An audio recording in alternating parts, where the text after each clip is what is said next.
Every haunting has a beginning and an end. But in this place, one becomes the other. Step closer. The lantern's glow will guide you. What you are about to hear are true stories of hauntings all over the world. Welcome to Help, I'm Haunted. Hello there, my darlings. Welcome. Are you haunted? Hello, hello. Bless you. Thank you so much for being here. Welcome to Help, I'm Haunted. I am Lady Zelda Kelly, and it is 7:03 p.m. on August 28th of 2025. It's Thursday night. And hello and welcome. Good evening to each and every one of you. I'm hoping that we just can let the cares of the day, put them behind us. And I'm hoping that you're ready for some spooky stories because I got a couple. But first of all, Donald Adelson and family. That's all I got here. Thank you, Captain Jerry. I got something funny to tell you about the hair. Before I do, I'm going to listen to Captain Jerry, and I'm going to put up the Venmo, so if any of you sort of kind of feel like it, let the spirit move. And if not, it's okay. Just love having you here. The family is crazy. So thank you, Captain. Thank you, Captain. Thank you. Bless you. Thank you. You know, since the other night, I've been telling you the hair was getting out of control. And I thought, I got to do something about this. So I went to my local hair depot type place. And I said, look, I'm going to be doing a redo and I need some new product and all these other things. The lady there says, oh, I have something that you're going to love that's going to make your hair feel great. And it does. I mean, it is so soft and the ends are gone because I just thought I'm going to take a pair of shears to this. And if it don't turn out, then the wig life is for me until things get satisfied, right? Okay, so now she says, I just want to warn you, and this is when I'm at the cash register with this bottle of, because I like this shiny stuff. And she says, I just want to warn you. And I'm thinking, uh-oh, here we go. She says, now this stuff doesn't smell that great when you first put it on. And I said, oh, well, I said, look, as long as I don't smell like coconuts and pineapples and I'm a perpetual beach bum, I don't like that. I don't like that smell at all. Then I'm good. So I said, but how bad is it? And she said, well, and I'm thinking, oh boy. So on the way home, I'm thinking, oh boy, what am I going to do? So I get in the bathroom. I get my little shears. I'm cutting away. I do all kinds of little things. I just go into town, cutting the length, cutting the this, da da da da da. And I thought now's a good time to start that spray. My darlings, I'm going to tell you, she wasn't lying. That spray smelled like I was standing in a rice field in Cambodia beside my best friend that was a yak. That's how it stunk. And I'm like, and no shade on Cambodia because it's a beautiful country and I love it. But I've just got to take us there. And I'm like, oh my, it was like pure whatever it was. And then after a few minutes, it was gone.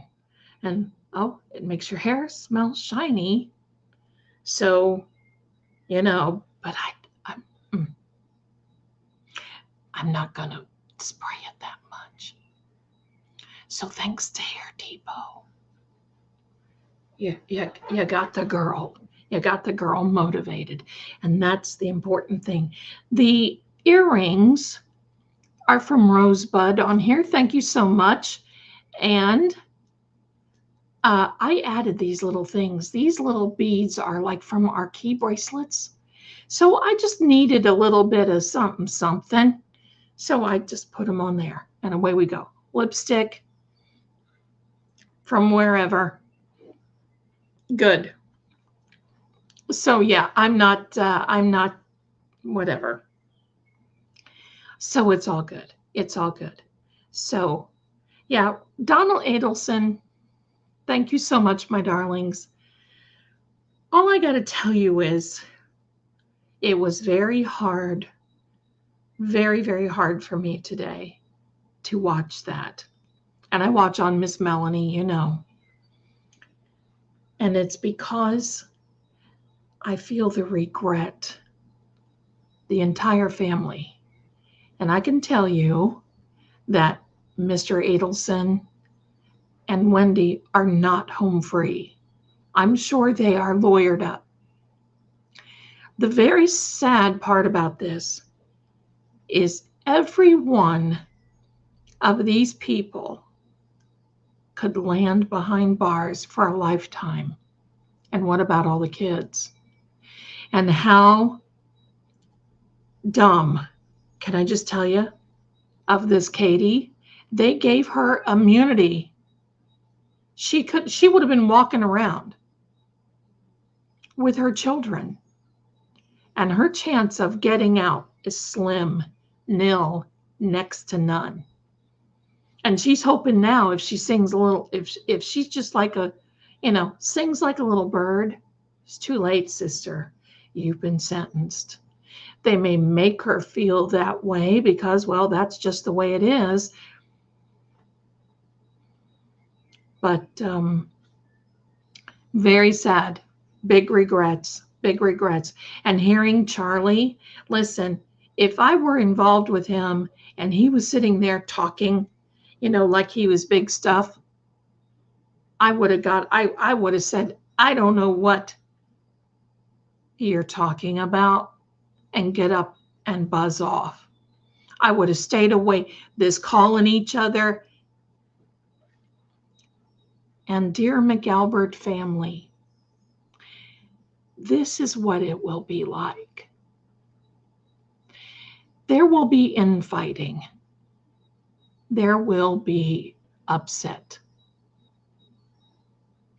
You think the feds have gone. They may have just gone to the edge of town. I don't think so. They've got their eye. Listen, once you're in the radar of those agencies, you better be careful because they're watching. They are watching. And Jen, think of everything that you have said on those texts. Do you think maybe, sort of, kinda, somebody may have recorded you during these phone calls? So do I think that there is some fighting going on with the McAlberts? Oh, I do. Do I feel that it's no, it's not over. And when Karen tells her entire story and what she had to go through and everything behind the scenes, look out. And they're watching. They're watching today. They're listening. They're watching. And unless somebody steps up and does the right thing, they will all be behind bars, just like the Adelsons, in my opinion. I am not a lawyer. Pardon me. I'm not a lawyer, in my opinion. I mean, you see the writing on the wall. So, Jen, Matt, Brian, Colin, Kelly Dever, if you're all listening,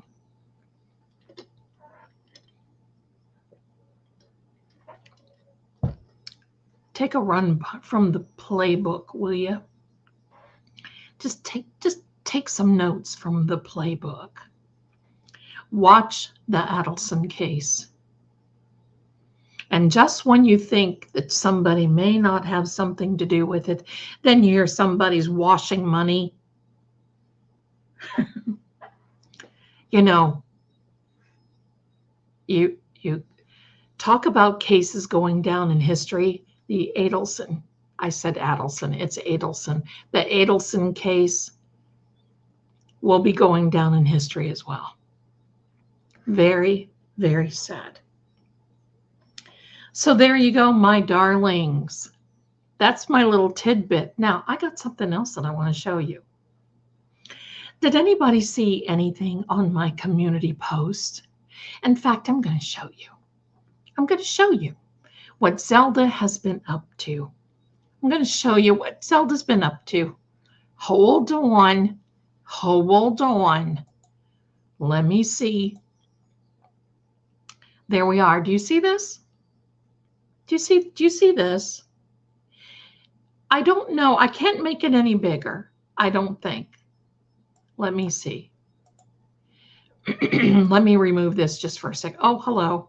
I didn't want to do that. Hold on. Hold on. Let me see. Full screen layout there. If you look very close, do you see a particular name up there? And also, I want you to look in the bottom corner where you see the numbers and the names, and it has on a log, John, and then right underneath it says favorite psychic. I wonder who that could be. So now I'm going to really show you, my darlings, what your girl's been up to. And here we go. Watch this. Ready? This is just the beginnings.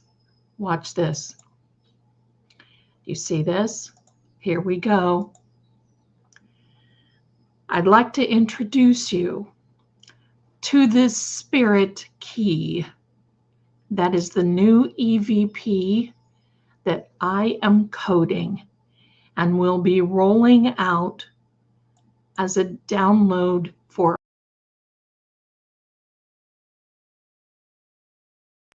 there we are.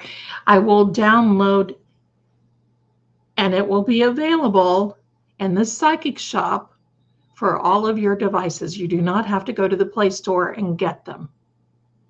It is a web-based app. So that's what I've been doing. I am the developer of this. True Oracle is, we're here, we're in this together. It will be on the Psychic Shop. So if you want a new EVP app, it's going to do some great things. I will have a companion app to go with it. It would be your choice. Pardon me. So my darlings, we'll just wait and see. We'll just wait and see what happens. It is iPhone friendly, iPad friendly, Android friendly. As long as you can download it to your device. I don't want you stuck by a device make and model. In fact, I have an old iPhone 6 and I am working to get this uploaded and working on the iPhone 6 because, you know, you get to the point where some of these they don't support anything like that anymore. So my darlings, I'm working on that. And I decided to do that first instead of an app because we're getting into that time. And I'm going to have it ready for testing in just a couple of days. I've been testing it. I will be having Mrs. Marie put it on the psychic shop for me to test and for her to test. And I will let you know when we roll it out. There will be updates that you can go on and update. There will be premium packs that you can add more. You can add more words. You can add more things. And then the companion, there is a companion that will be, you can choose it, you don't have to, but you can add it to your investigation arsenal, and it will be the ghost radar key. And it will show you when there's energy around, when there are orbs around, when all this other. So I'm going to say this. Never in my life, ever did I feel, if you would have told me last year that I would have been coding, as in applications, websites, and all this other, I would have said, oh, yes, right. But now I'm in it. And yes, grifters. Like, look, you can tell I'm a grifter. Hello. And I'm just going to keep grifting. Well, honey, it's not that it's here's the thing. And I'm just, this is a part of Manifestation Monday that I'm going to bring over into here. We are living in a digital age. And if we don't conform, some of us older ones, me, if we don't conform, we'll be left behind, whether we like it or not. And I'm not conforming, I'm learning. So that way, there's all kinds of different things available to everyone out there. Everyone. Digital downloads, all kinds of everything. There's almost no excuse anymore. So it's there, it's available. So what do I do during the week, my darlings? Well, when I'm sitting here signed in to True Oracle and I'm waiting for a psychic call, and I'm not doing psychic readings for the video readings for all of you, I'm taking classes, because to me, you cannot stop learning. And my darlings, I'm 65 years old, 65 and a half, I think, 65 and a quarter. Maybe I've got that back. I should say I'm 56. Hello. I'm not done yet. And there's no reason that any of you should be. You can do this. You can do it. You can go on and you can take classes for free. Doesn't cost a dime. Doesn't cost a dime. One day when I roll this out, I'll tell you a little story. But it doesn't cost a dime. And you learn, and it is a new skill, and you can do it. So don't sit back and feel sorry. Get up. Get going. Get going. Because there's so much to do, and it is so exciting. It is literally, my son will come out here and he'll say, Mom, it's 2 a.m. And I'm like, oh my gosh, I'm just so excited. I can't stop. I just can't stop. And that's good. I'm thinking of videoing myself making art. See, there you go. There's nothing wrong with that. You can do it. You can do it. You can do it.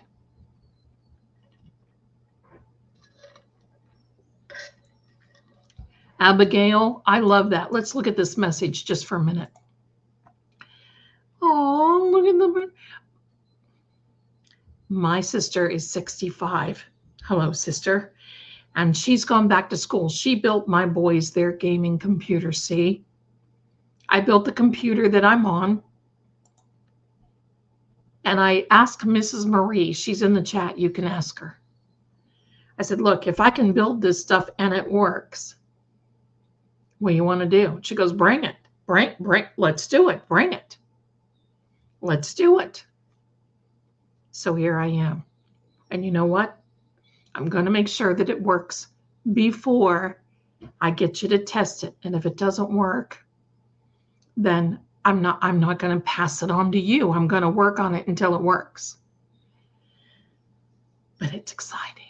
It's exciting. And when I first turned it on, I knew that I had something. I love that, Julie. Thank you. If you are breathing, you aren't told too old. That's all. That's what I told my son. I'm above the ground. Hello. I'm not on the other side talking through one of these things. I'm above the ground. But I'm going to tell you what was so cool. When I did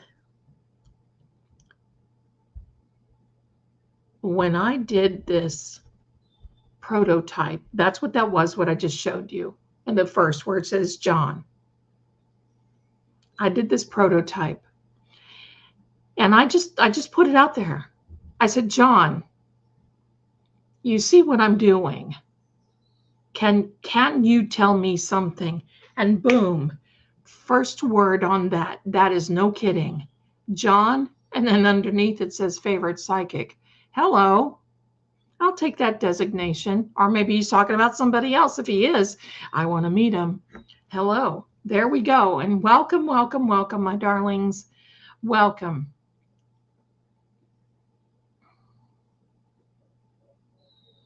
There's always a reason to be here. There's always a reason. Don't you love it? So what I will do is I want to get it up and running so that when one of these Saturday nights, I'm hoping it's this Saturday night after tomorrow, that we can play around with it a little bit. See what it does. See what we need to do. I've loaded all these words and more. I'll be loading more and more. And wolf. Let's go. Who's ready for a scary story? Put a 1 in the chat if you are ready for a scary story, because I got 2 of them tonight. So I want you to make a choice. I've got another haunted house story. Oh, it's a good one. It's a good one. Haunted house or one in the woods. One in the woods. So I'm okay. Great. We're going to do haunted. We're going to do, I'm going to try to do both of them. I'm going to try to do both of them. So do you want to hear the woods first? Or do you want to hear the house? Put it in the chat, house or woods. Woods or house. I'm going to try to tell them both, woods or house.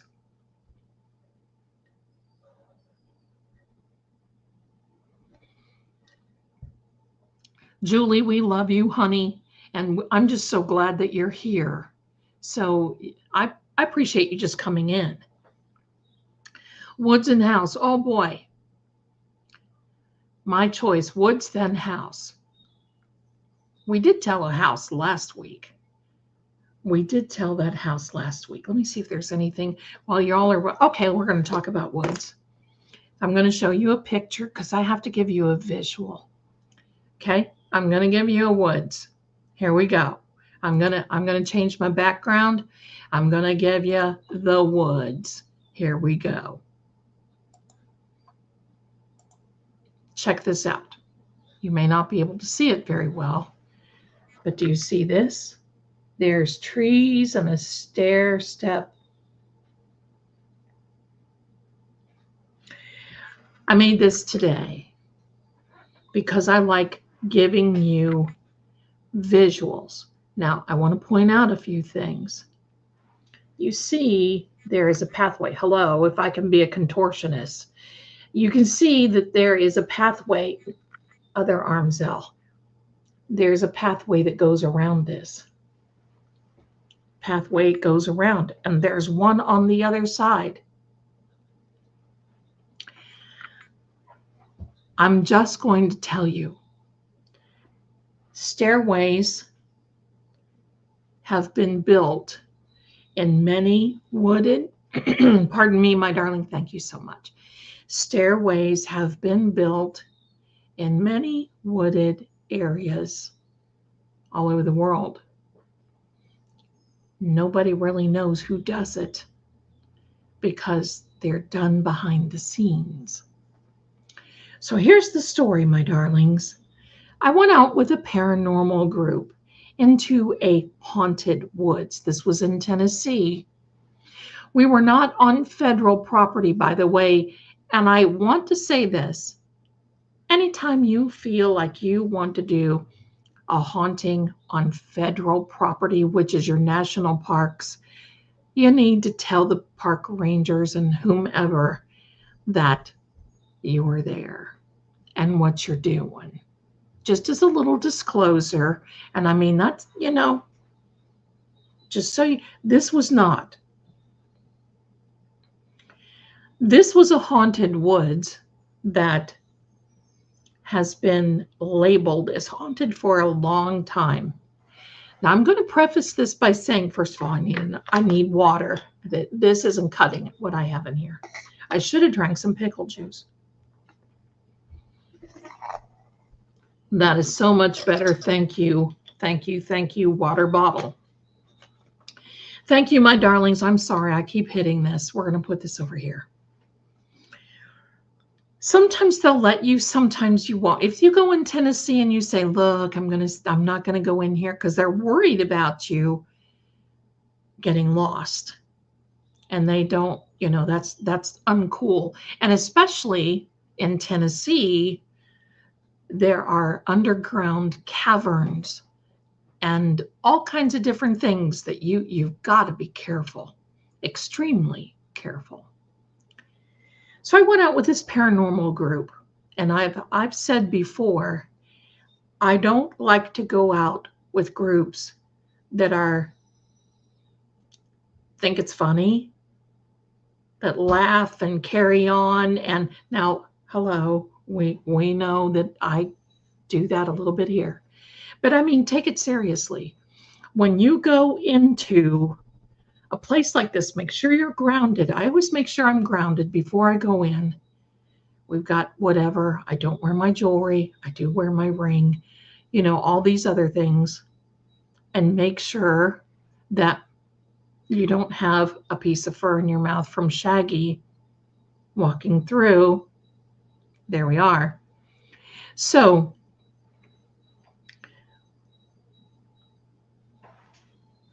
I was a little on the fence with this group because they like to dress up,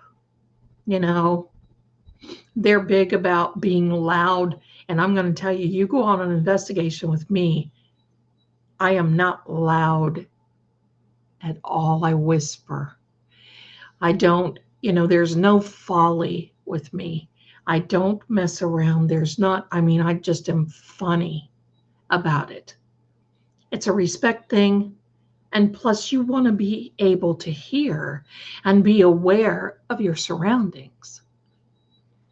So I was on the fence with this group. I think they have since I know they have since disbanded. Okay, so they're no longer around. But this has been a few years ago. And so they begged and begged and begged and begged and begged. This was before 2018. And finally I gave in and I said, okay, but my rules. I don't go where everybody wants a competition, where you're out there and you're saying, okay, because I believe that you need to have one who is a clairvoyant or a psychic, one who is a demonologist, one who works this equipment, one who works that equipment, one that does the lighting, one that doesn't.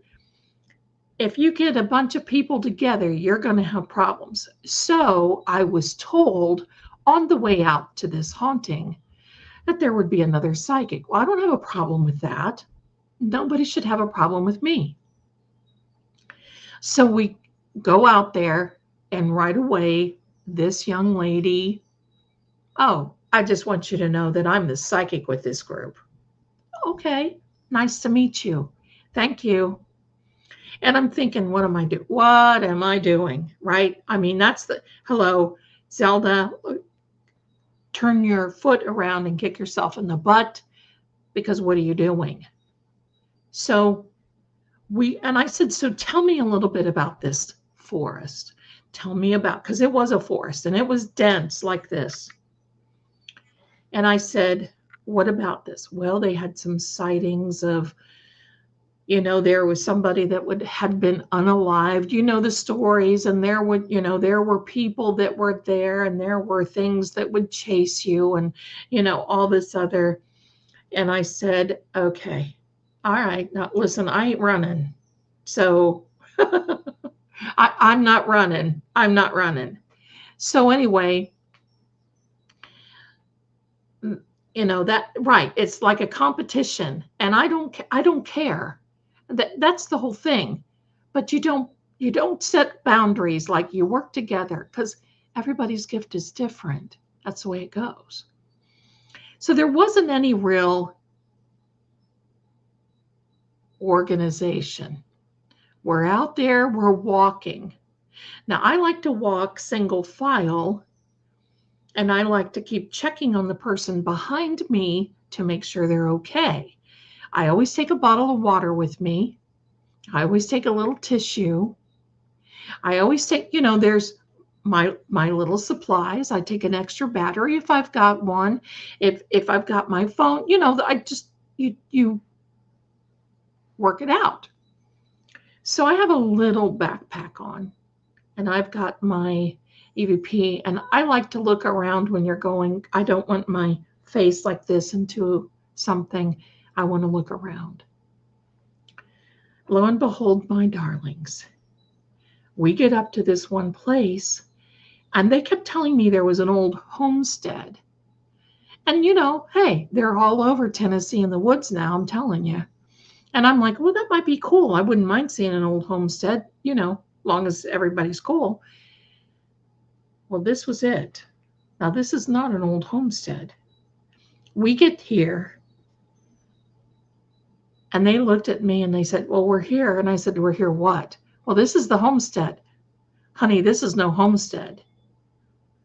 Oh, yeah. Yeah, it is. Yeah, it is.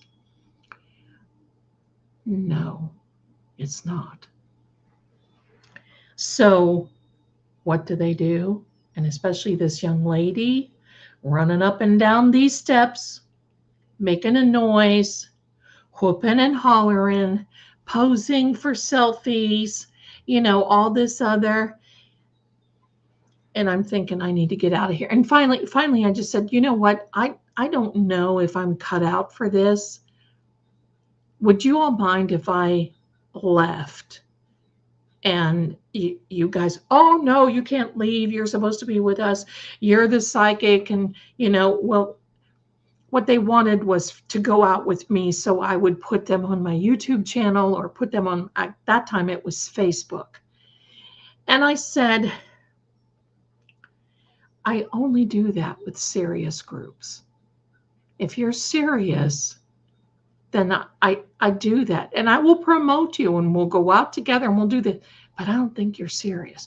And at that point, I really thought, oh boy, I'm going to get my hind end handed to me, because these people were not happy when I was saying this. And I said, but you never know. Let's keep going. Let's sing, and things calm down. So they're running up and down these steps. All of a sudden, out of the corner of my eye, I see this girl, the psychic, run up the steps. And she was running hard. She ran up the steps, jumped off, and was gone. And we all looked at each other, and they're like, oh my God, where did she go? And I'm like, I told you guys not to play around with this. We don't know where she went. But I said, she's not here. She is somewhere else in this forest. And let's hope we can find her. So we got off into twos. We paired off into twos. There was one that had 3. there was a young man and I that were together. He was the nicest guy, nicest. And he's telling me, he said, I am so sick of these people. And I said, well, this is not a time and place for this conversation. We have to find her regardless. And he said, did you see what happened? I said, I saw it. Everybody else did. She just took off running, runs up, jumps off, and disappears. So it was getting late. It was getting late. And it was getting dark, just like this. And you know, when you're in the forest and in the woods, it gets dark. I've got a flashlight with me. A lot of people have their phones. And, you know, we were staying within, and we were hollering for her. We were, you know, and I just basically said, you know, I think it's time we need to follow this trail. We need to mark our trail where we are. And we need to mark it with some sticks, do something upright, and we need to go back and we need to call the police. So we called the police. The police were not very happy at all. So they pull me to the side because I'm the oldest one in the group. Hello. They pull me to the side and they said, what are you doing bringing these kids out here? And I said, wait a minute. Hold on now. Hold on, copper. I didn't bring them. I was their guest. I never even knew this place existed. I told them that I wanted to leave and they were getting a little huffy. So I wanted to dial back a little bit. So we did. And he looks at me and goes, this has happened before. And I said, what's happened before? He said, kids playing on these stairs and they disappear. And I said, maybe it would be a good thing to put a sign up on the trail.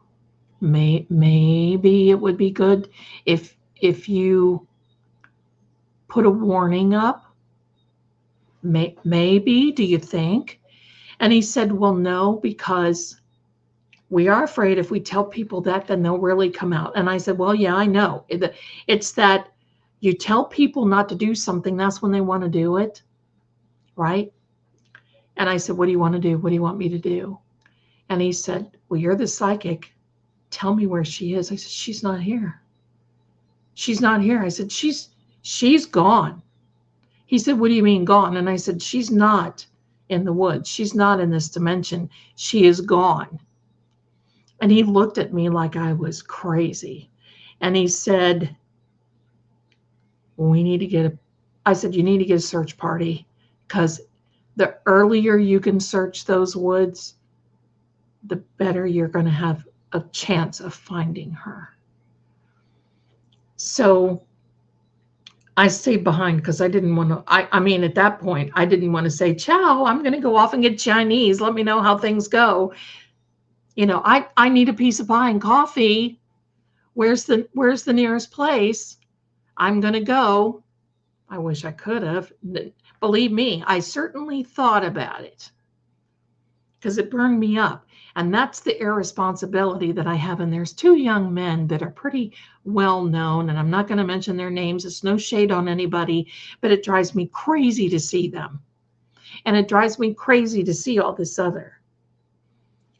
So the police came, they called parents, they called other people, they called, you know, there were neighbors that came out, they brought some cadaver dogs.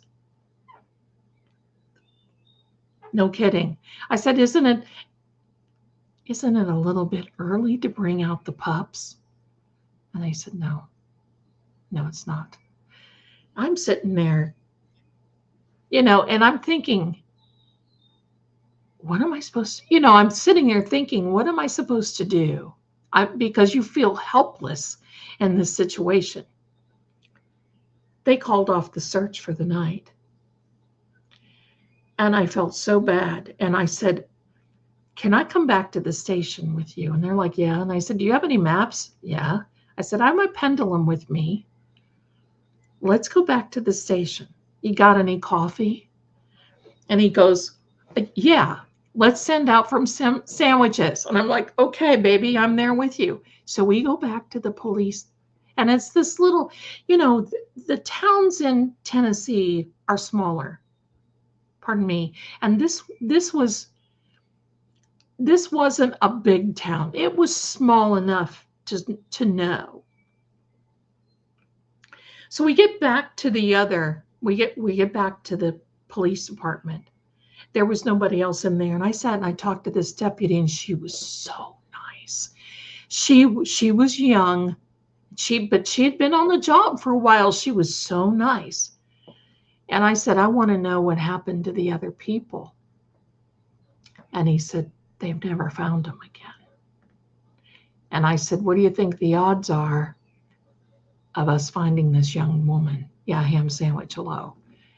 I said, what are the odds of us finding this young woman? And he looked at me and he went, I said, we need to do the best we can do. Where's your maps? So he gets out, they get out these maps, and they were just as fascinated with this as I was with them, because I was very fascinated with them, because it was like that they knew something and they didn't want to tell me. It's kind of like that. And they were a little intimidated, thinking, and he said, are you sure this is not foul play? And I said, look, my darling, and there I am in the police station calling the coppers darlings, but hello, they forgave me.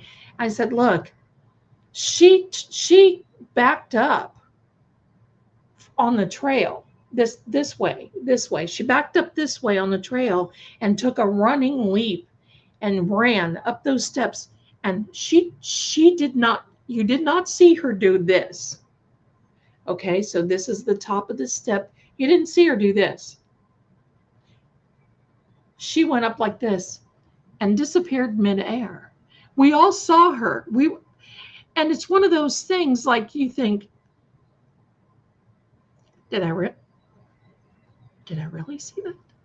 So we've got, and I thought I had my pendulum. I did not. So I said, look, I need a string, a shoestring, and I had my ring on. I need a shoestring. I need something. So they got a shoestring out of one of their gym shoes. And so there I am on the map. And I said, she's over here. And he said, that's impossibility. There's no way. That is like miles away from where that is right now. She would never make it on foot. She's over there. So he said, we need to load up some people. And I said, I'm going with you. Now, this was summer, and it was hot, and there were bugs. But I went. So I just basically said, I'm going with you. We're going to go out. We're going to find her. We drove, and it literally felt like we drove for hours. They had an SUV. I rode in the front seat with the lady that, we talked about this sort of thing. She told me how she believed in ghost stories and all this, and how her grandfather lived in a haunted house. And I mean, we were talking but it just seemed like we went for hours. We didn't, but it seemed that way. So we got cut off, and my darlings, there were ravines. I mean, it was like this. So they're telling me, you got to be careful where you stand. And we all had these big sticks. You poke it in front of you before you take a step. And we got to this certain place, and they said, this is where you said she's going to be, and she's not here. And I said, let's start yelling. Let's start yelling. So we did. We started yelling for her. We started yelling. All of a sudden, we heard a scream. Pardon me, as if, how can I describe it? As if it were coming from a hole.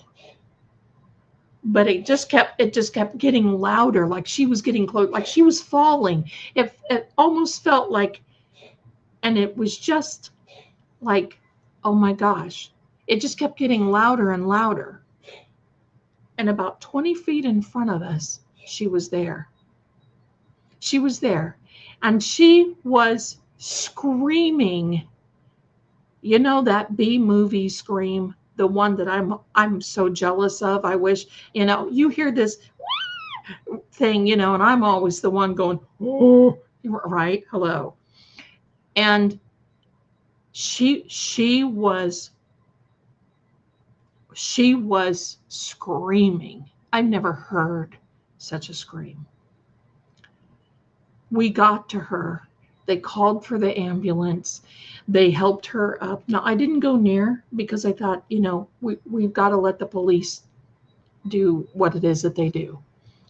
That female police, she was wonderful. So they got her to the road. They got her to the road. They got her into the ambulance.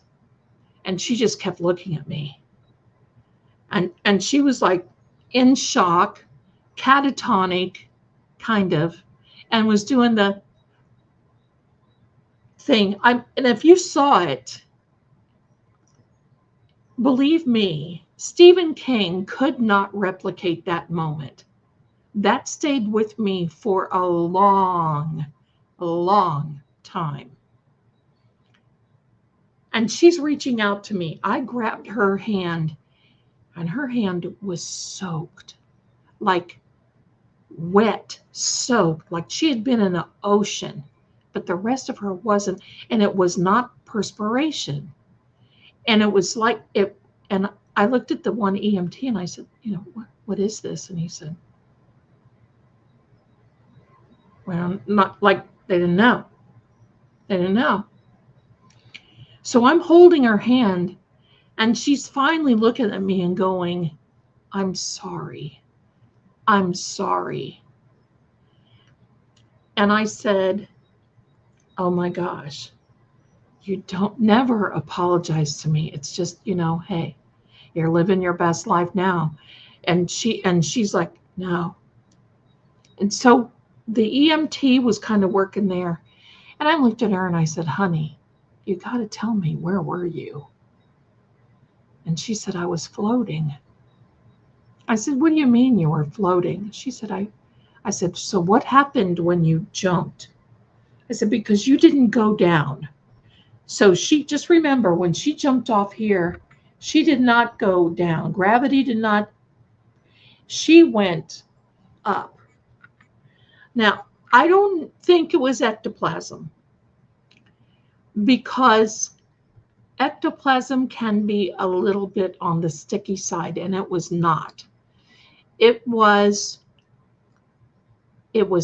not like a jelly. It was not like Vaseline. It was not like, it was literally like water. Then it was just one hand. If it was ectoplasm, she should have at least had it up to her elbows and up to her knees, and her hair should have had it in from an entry point and exit point. So I said, what do you mean you were floating? She said it was dark. She said it was dark. She said I couldn't hear anything. I couldn't see anything. And I kept praying, please find me. Please find me. Please find me. Please find me. And I said, oh, honey. I mean, in the back of my brain, I'm like, oh my gosh, what a horrible experience. And I said, you're found now. She said, am I? Or am I just dreaming? I said, no, you're okay. You're found now. They're going to take you to the hospital. Who do we call? And of course, the police, whatever. And that was it. These people, they disbanded. I did reach out to them and I said, how is she? And they were very, They didn't talk much about it. I finally was able, because I was going through there on my way from Sevier County, which is Gatlinburg, Pigeon Forge, Sevierville, over to Nashville. And I thought, you know what? There's that exit. I'm going to go off. And I stopped into the police department. That girl, the police officer, the sheriff, I guess, that I was talking to wasn't on or wasn't available. But I asked a couple of other people and they said, she's gone. And I said, what do you mean she's gone? He said, oh no, she's just checked out. I said, really? Have they tried to? He said, she'll never be the same again.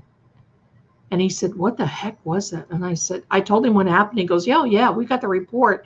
And there's, he got the report out. We're looking at that. And I said, I want to see the other reports. Can we see the other reports?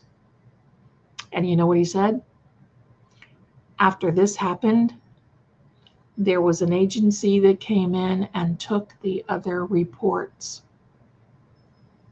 There were 3 other instances other than this that happened. And he said it wasn't long after that some agency said they were from some government, came in, looked at their files, decided to take the files with them. They thanked them, and away they went. I said, well, that's cool. My name's all over, so I'll probably be getting a visit. But I never did. I just never did. Yeah, that's X-Files stuff. Never did. And I told him, I said, you know what? You need to, I think it was kind of beyond alphabet, above alphabets. And I said, you know what? You need to go in and you need to block off that, because you can't destroy it. You don't know what it would do. So it's a portal. It was definitely a portal. But nobody really understands or knows what these things are all about. Nobody knows who, I mean, we have inklings, we have thoughts, but you can't destroy it. It's just like Annabelle. That is another thing. You can't destroy it. So what are you going to do?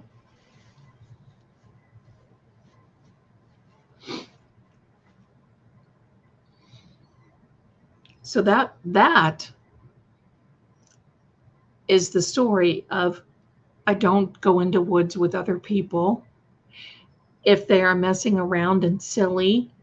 If you see stairs, now I've seen them since.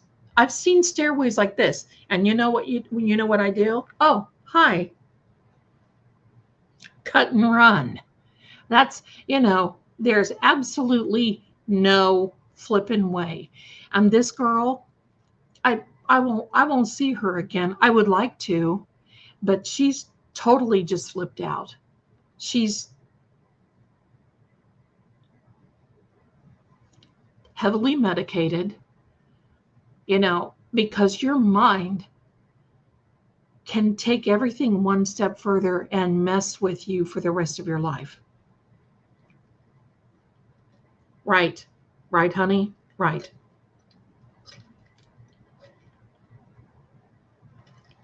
And the thing of it is, since you don't know what to do, what do you do? Now, they asked me what I thought, and I said, look, I am certainly not an expert, but here's what I would do.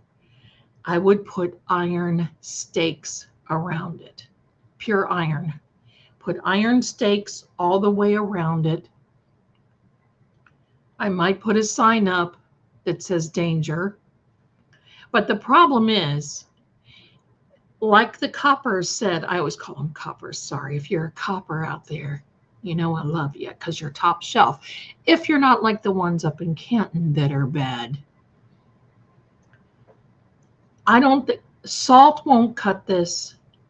Sage won't cut it. You're talking either very demonic or you're talking other dimension type stuff. So basically I just said salt, and that's it. Or, not salt, iron. Put iron around, iron stakes around. But, you know, it's like the copper said, you start making a big deal, you start announcing it, and people are going to get out there and get hurt because they want to see. And what are you going to do if you can't claw somebody back?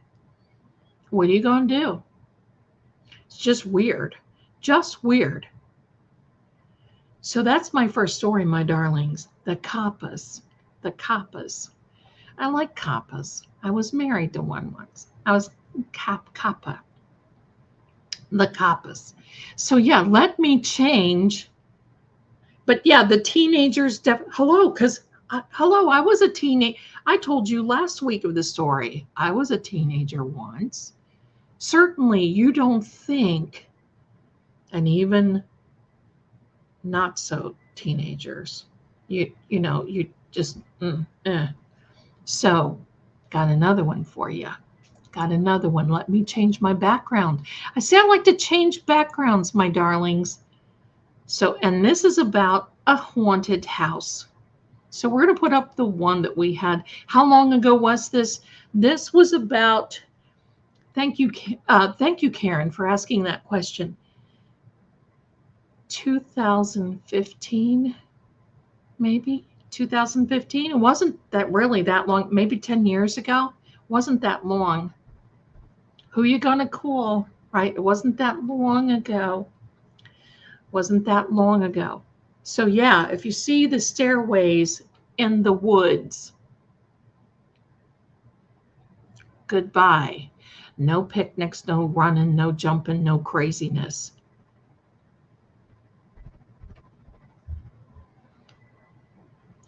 So, and you know, it's one of those things you don't know how far to take it, right? You just don't know how far to take, and you don't want to overstep or go around, because you know if somebody came in and took the other 3 files as well as this for this young lady. Someone just sent me a Venmo. Thank you so much. Hold on. Oh, and there's rain happening. Let me see here, my darling. I need to turn this. Somebody's trying to text me. I need to turn my phone into do not disturb. Do not disturb Zelda. Hello. We have one in New Hampshire. Oh, Karen. Madame Cherie. The house burned, but the stairs remained. She was high society in the early 1900s. Whoa. Now, I would like to see that. I would, you know, I don't play around, but I'd like to see.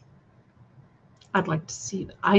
I watch those Skinwalker Ranch things only because of my experience that I had in Tennessee, in Sevier County, at a cabin. Okay, let's talk. Let's talk about the haunted house. Oh, thanks, Karen. Let's talk about a haunted house. This haunted house was in Ohio. Hello, I did a lot of stepping out in Ohio. This was with another young woman and her husband. Now, I think I told you about the cemetery that had the Civil War soldiers, and I was 16 when I went there, and I saw they put the picture of the Civil War soldier on the tombstone, on the gravestone, and how I just felt horrible about. Oh my goodness, I've you know. Now down the road was a big house that was twice as big as this joint, white but dilapidated, huge, big. And it was on, like, so you're driving down this gravel road, and it was just a little one-way gravel road, and you make a sharp, what they call in Ohio, a hairpin turn. So it was a very sharp turn, and on that hairpin turn was this grown little drive, and you go through, and there stood this house that was abandoned and empty. Now, we heard some things about this house, and primarily that it was owned by a witch. Now, witches don't scare me. I know a lot of people who are practitioners, and I don't like the name witch, but she was a witch. She look what happened. Pardon me.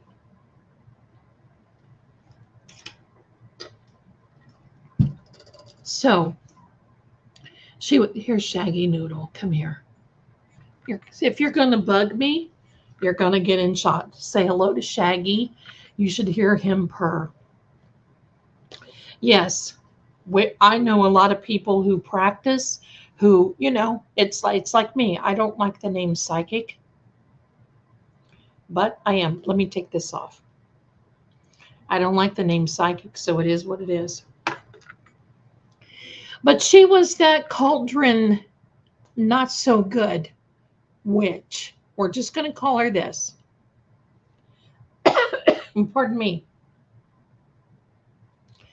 So we go in this house. Now, we had heard some things. Like there was a white dog. Sammy is over here curled up in a little ball, sleeping by the window.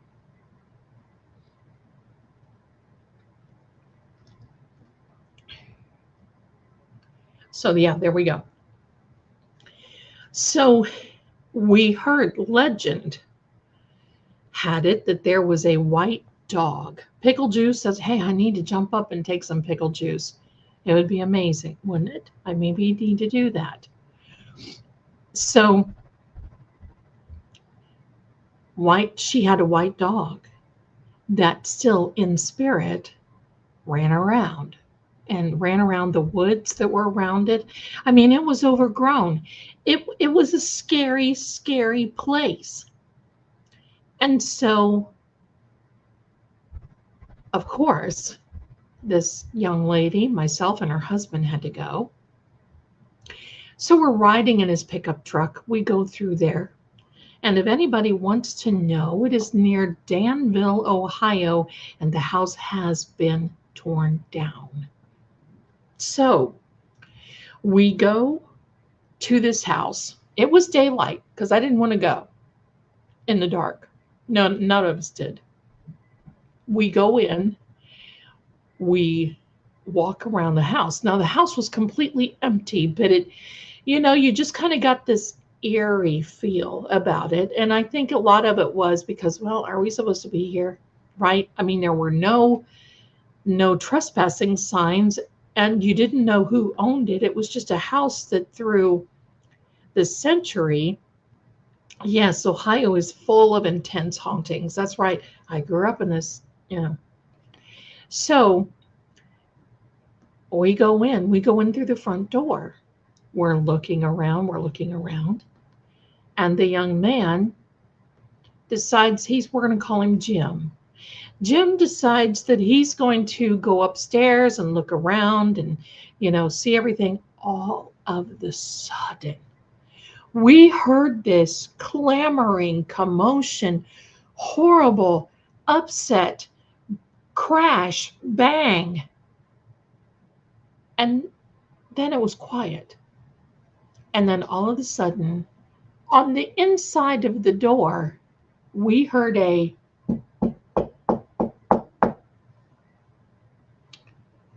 So she and I look at each other. I go over, open the door, and here it's Jim. We said, what the heck happened? And he said, I opened a door upstairs. It's funny now. He said, I opened a door upstairs and I walked into this room and fell through the floor. And he came down through this closet. I mean, his arms were bruised. He was a little banged up. And I'm like, oh my gosh, that'll teach you not to be going in, moseying around too much. So we're looking around. All of a sudden, there's another door. And it was kind of like behind a cabinet. So we move the cabinet a little bit and we open this door. And there's this staircase. I'm not kidding. This was like Dark Shadows quality. Move the cabinet a little bit and you open this door and the door is like hello, this wide. So and there's this spiral wooden staircase that went down underneath the house. We go down these steps. We make Jim go first.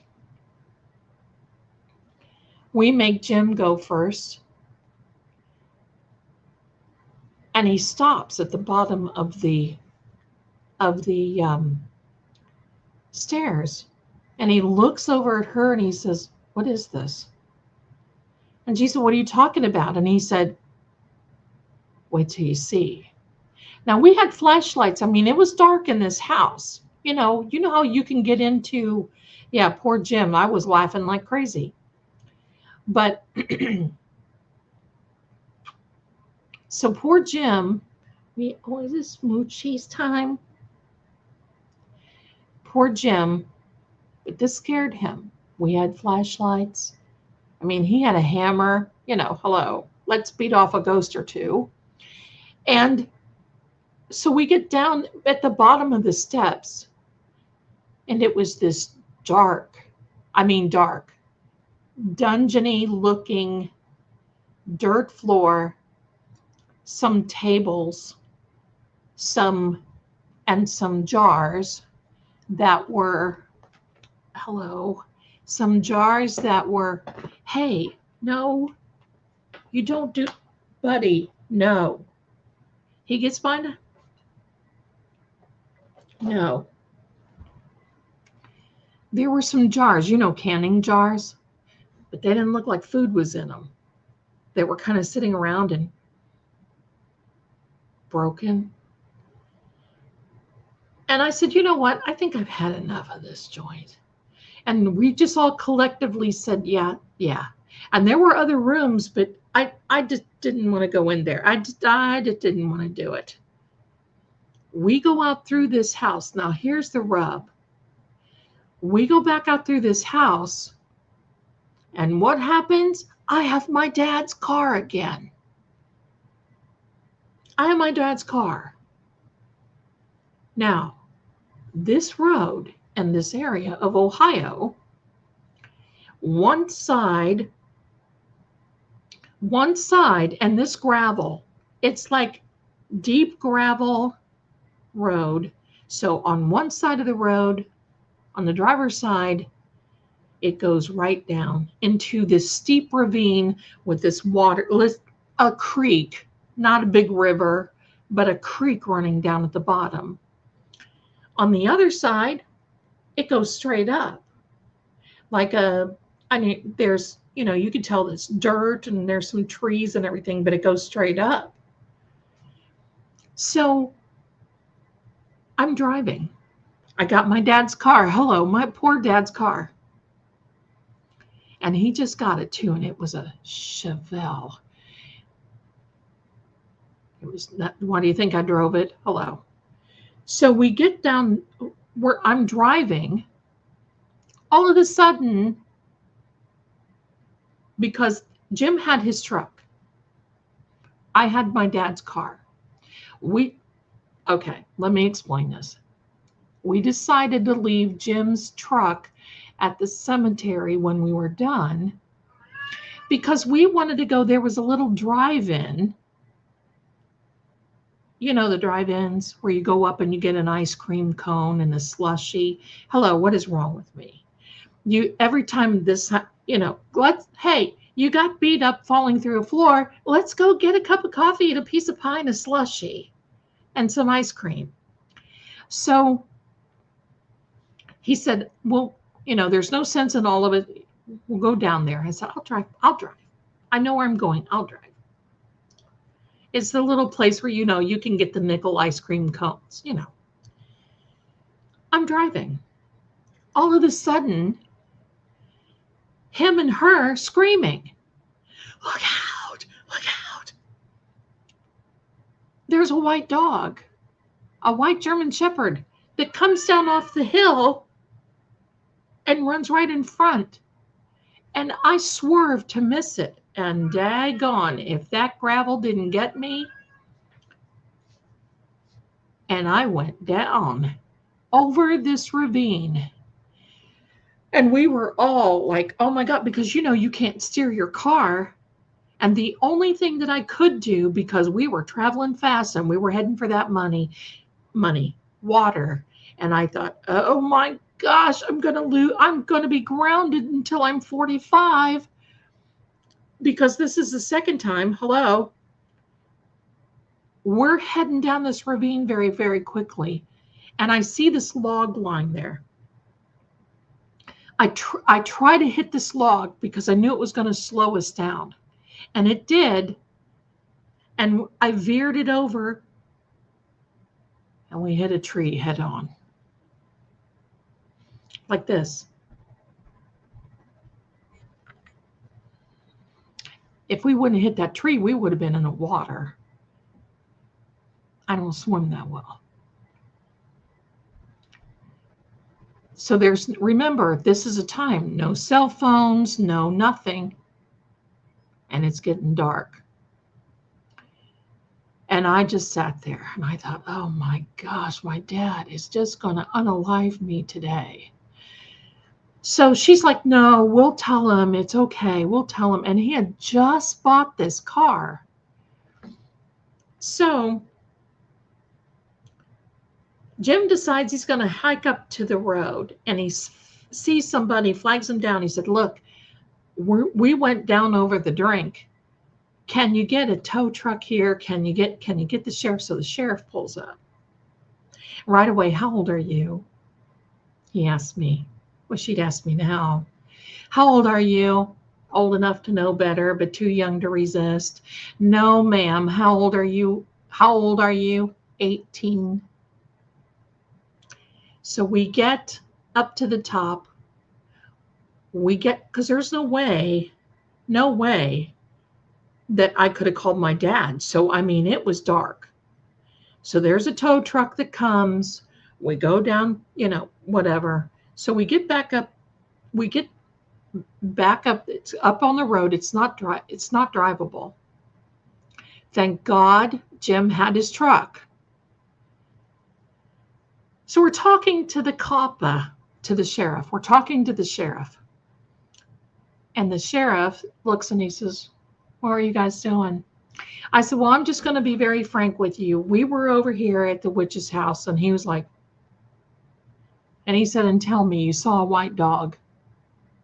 And we were always like, yeah, we did see a white dog. It came jumping down over here. And he goes, I tell you kids constantly, do not come here. And I said, well, you didn't tell us. We didn't see you. And that place is weird and we're not going to go back. And he said, yes, it is weird. And he said, we don't know what that dog is. He said, where did it go? And I said, it just disappeared. I said, the moment that I lost control and fishtailed and went down over the drink, it was gone. I said, I said, at first I thought maybe I ran over it. And he goes, no, you didn't run over it. That's her dog. I said, well, what's going to happen? He goes, well, first of all, we're going to tear that house down. There's a big, he went on to this big town meeting thing. And I said, well, have you been in the basement? And he goes, I've heard. So we finally got everything, my dad's car was okay. Just had a flat tire, bunged up the front a little bit, busted the radiator. The hood needed to, and the front bumper needed to be pulled out, just little minor stuff. So we get back and we walk in, and there's Dad. I said, Dad, I am so sorry, but I lost control. Well, he was more scared of his insurance company. I said, oh, first of all, I'm okay. I just want to let you know, these two are okay. We're fine.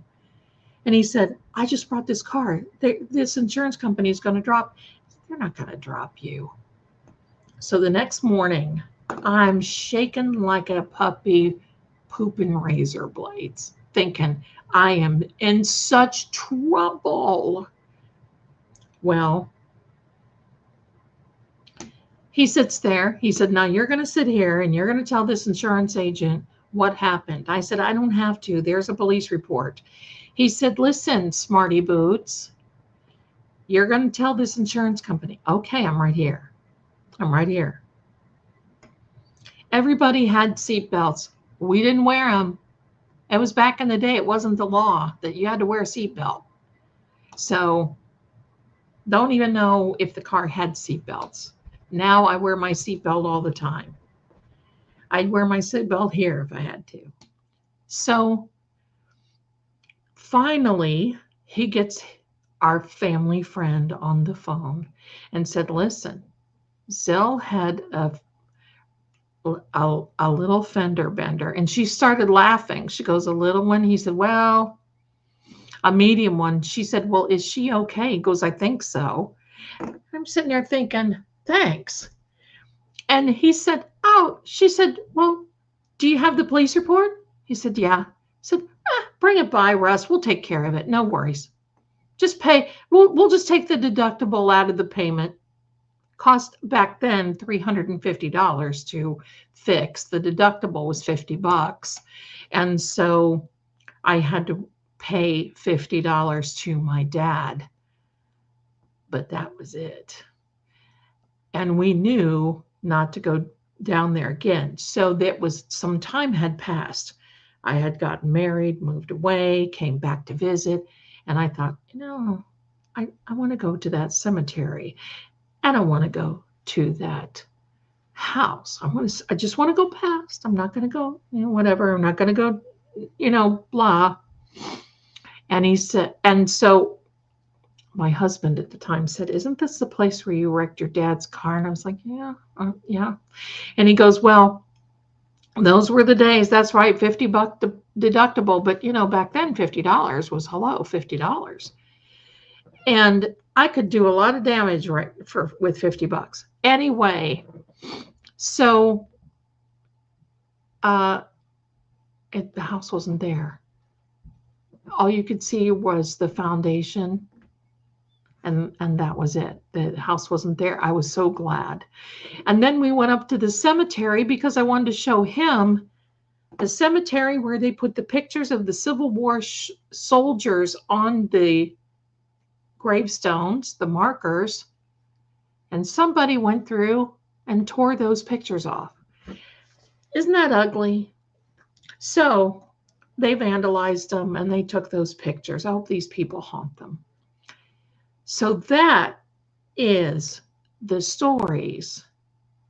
Next week I have another one that is a graveyard story that involves my grandmother, my mother, and myself, and a little place called Malabar Farm in Ohio. So there you go, my darlings. Those are your scary stories for tonight. Not as scary as this one, but unnerving. And sometimes, we hear a scary story, it can be unnerving. Sometimes, not everything is a jump scare. Not everything is a jump scare. And I wanted to, that the cemetery that I'm going to tell you about next week was vandalized big time. But before, there was some things that happened to me and my mom and grandma. It was amazing. It was amazing. I'll never forget it. Pardon me. And it was someone, yeah, $50 would feed a family of four at Chick-fil-A. My darling, I made the mistake of going to Chick-fil-A the other day for my son and I. $42 for two combos, and he got a little something extra. $42. And I don't think Chick-fil-A is that hot stuff anymore. Sorry, Chick. I just don't believe it. I don't think there is a fast food other than maybe Cane's Chicken that I really like, and then I don't really like it. $42. Ridiculous. I don't even go get my favorite, and you know they're going to discontinue the cotton candy blizzards because you get their large is about this size. Okay? You're not going to go there and take Zelda and get a small. No. You're going to go get a large. Large here is $12.13 for a large one. So you know what? Lil Zell doesn't need it. Oh, Five Guys. Five Guys, I listen. I'm not a fry person. Okay? Okay? I'm not a fry person. I'm not a fry person. But what I will tell you is this. If I'm going to eat fries, it's got to be Five Guys. Five Guys fries. But I'm just not a fry. I just think the fries are a ripoff. You know why? McDonald's, if you buy a medium fry and a large fry, and you pour them out and you pour the medium into the large, they're charging you for a large and it's still a medium.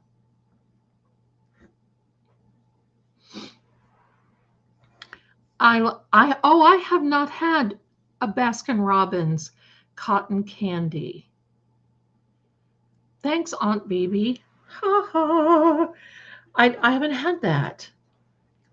But see, listen, I'm cutting. I can't, I sit so much, you see, and I'm cutting.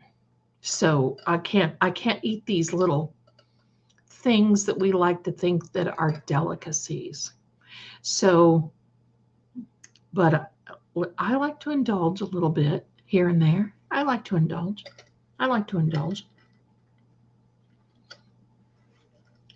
Thank you so much, my darlings. Thank you. They are good. I don't know who has a good hamburger, but I will tell you this. When I was living out in Spokane, Washington, I was working for the Chamber of Commerce out there. We would all go to a place that was called the Maxwell House. Now, it was a dump. I'm just going to tell you, it was a dump. It was a dump. But their food and the best hamburgers going. I've never had a hamburger again since and I haven't been back since the 1980s. They had the best I don't even know if they're still there. Now there's a place in Ohio that is Chinatown. They have Warsu Guy. I've never been able to find Warsu Guy like they have it. I love Chinese food. So there you go, my darlings. You have a little soul. Give me this. I have a little sole proprietor place that makes cheeseburgers and fries for a total of $9.30. Side of ranch included, all fresh. Wow. You know, if you go to Whataburger, they charge you for a side of ranch. If you're going to I want a dip. If you dip, we dip, I dip. I got to dip my stuff. And I'm like, I'm one of these that if I get fries, oh, this is scary stuff, isn't it? If I get fries, I got to eat mayonnaise with them. I know. Or I mix mayonnaise and ketchup because I'm a dipper. Got to have that sauce. Got to have the dipper. Yeah. Oh, I like Chinese. Oh, did you really? Nice. Nice. That's basically like what I paid for that. Wow. So you know what? We don't eat that much. We don't eat out. In fact, I'm going to tell you, my darling, I'm making Sunday sauce right now on Thursday. And when we're done, I'm going to make a little pasta. We're going to eat a little bit of Sunday sauce on one of these days. I'm going to tell you how I make it. And it is so delectable and so good. You guys will love it. I eat fries with mayo. Good. Good. I've been listening while making some chicken salad. I love chicken salad. I've been making a lot since Miss Zelda talked about it a while back. Listen, I love chicken salad. And when I'm in a pinch, I'll get the canned in water chicken salad. It's not bad because things, you know, I don't know about any of you, but my darlings, the meat spoils quicker than I've got a small freezer, so I can't buy ahead a lot. And it just, you know, so I try to buy the canned stuff. But in a pinch, if I need a little bit of chicken salad, there you go. Let her rip, tater chip. I got my chicken salad. Open up, boom. There we are. I love it. When I'm making meatballs, I bake my sauce.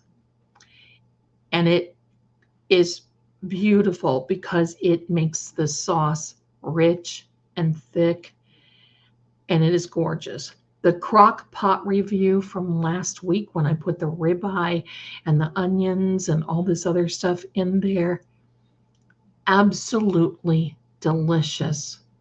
Absolutely. Had a baker with it, and it was just falling apart.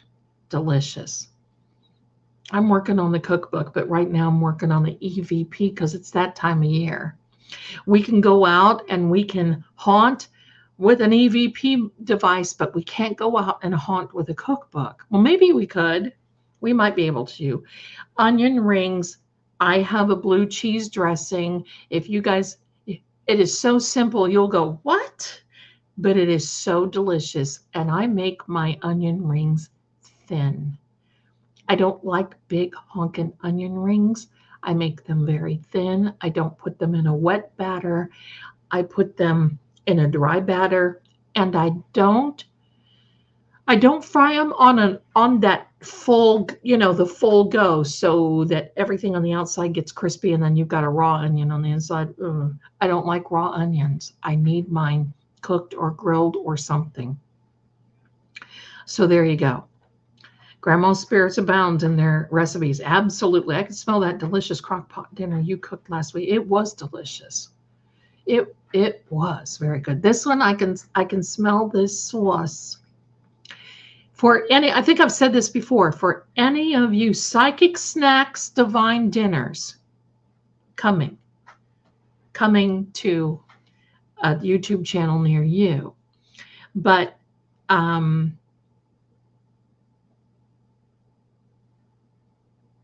okay, so anyway,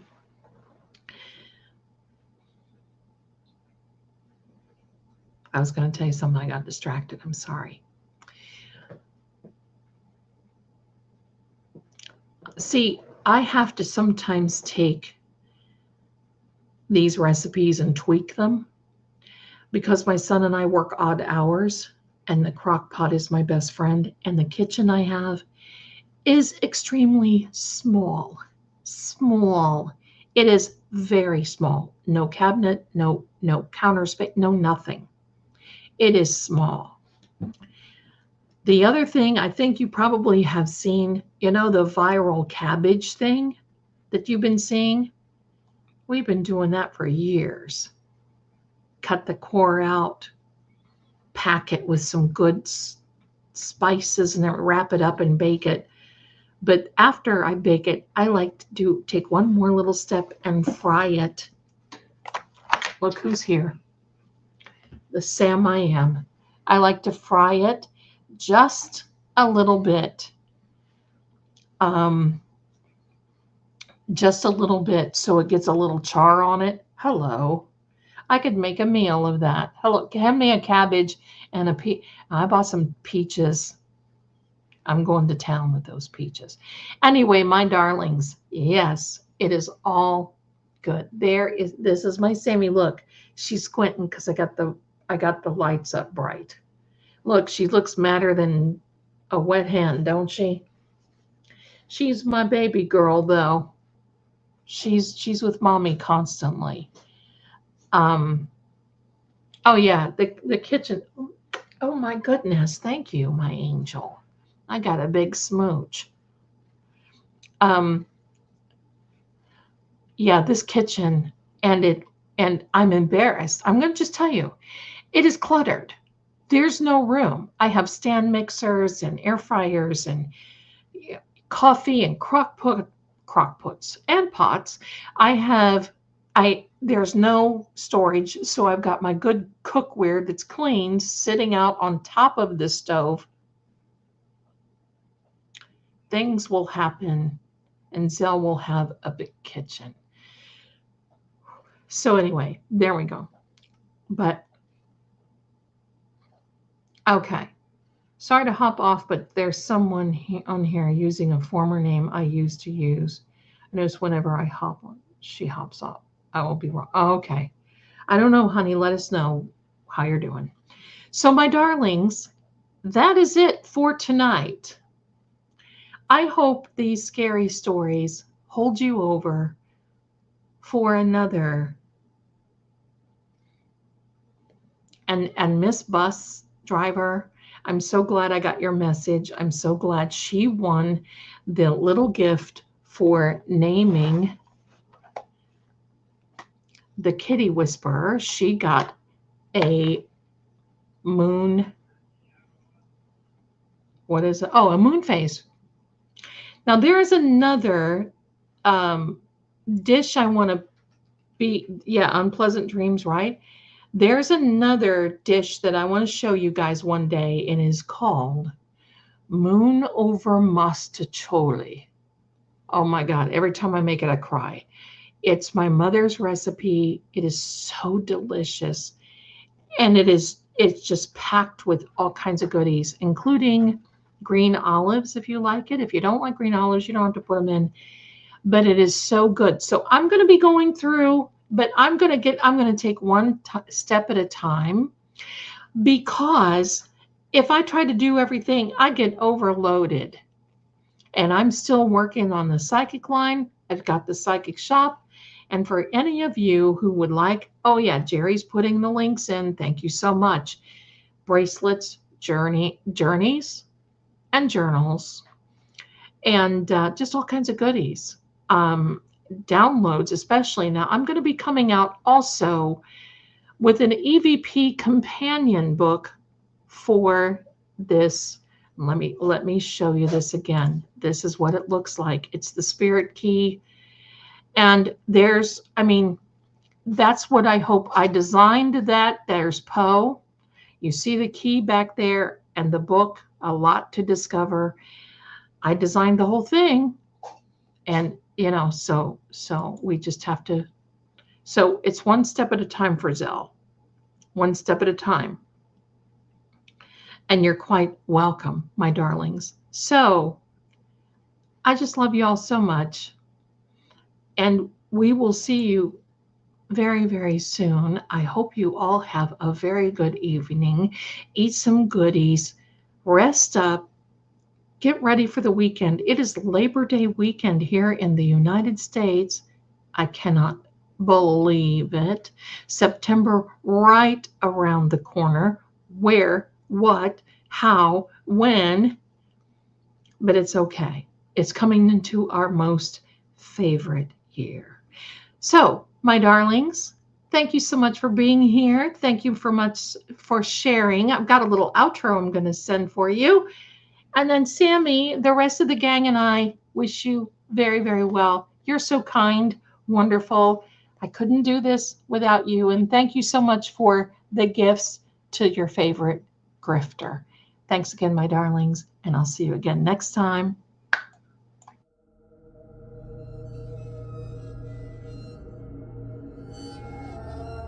And so, the lantern fades, but the shadows remain. This story may end here, or perhaps